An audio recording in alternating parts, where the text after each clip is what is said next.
39 گھنٹے بعد بھی نہ بجھائے جا سکے۔ اب تک فائر فائٹر سمیت 14 افراد جاں بحق جبکہ 20 سے زائد زخمی ہو چکے ہیں۔ 60 سے زائد افراد لاپتہ ہونے کی تصدیق کر دی گئی۔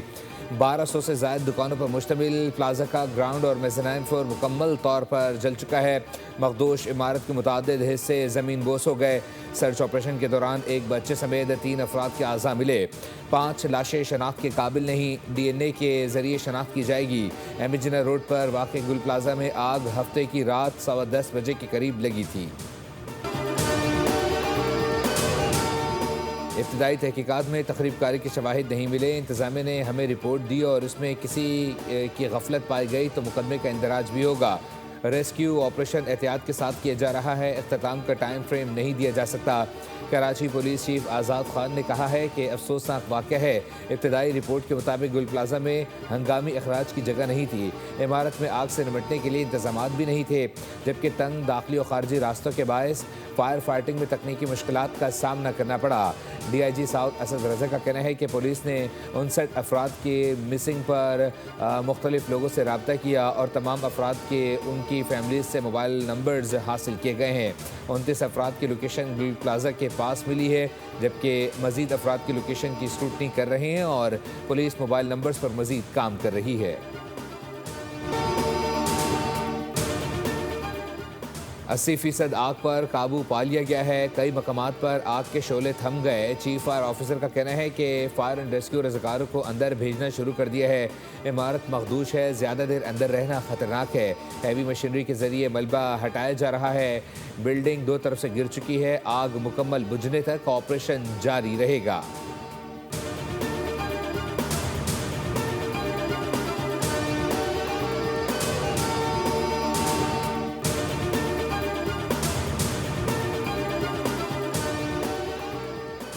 قصیر القومی مشق اسپیئرز آف وکٹری 2026 کا انعقاد۔ پاک فضائی کے F-16 بلاک 52 طیاروں پر مشتمل دستہ سعودی عرب پہنچ گیا۔ مشق میں میزبان سعودی عرب، پاکستان، فرانس، امریکہ کے لڑاکا طیارے شریک ہیں۔ ISPR کے مطابق مشق میں یونان، قطر، بحرین، اردن، برطانیہ اور اٹلی کے طیارے بھی شریک ہیں۔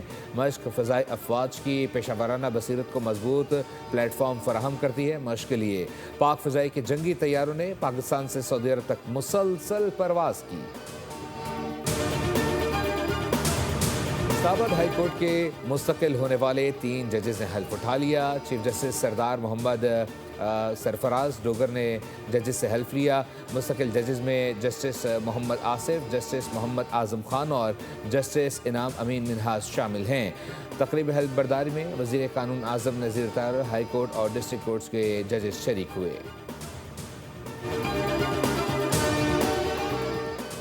اور صدر ڈونلڈ ٹرمپ کی گرین لینڈ پر ڈیل نہ ہونے تک یورپی ممالک پر ٹیرف لگانے کی دھمکی۔ کہا ڈنمارک اور یورپی ممالک کو برسوں سے سبسڈی دی۔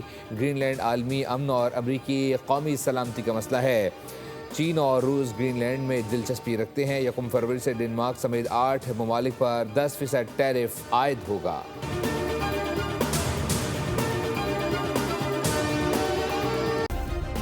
سبسکرائب کریں اور بیل دبائیں تاکہ کوئی خبر رہ نہ جائے۔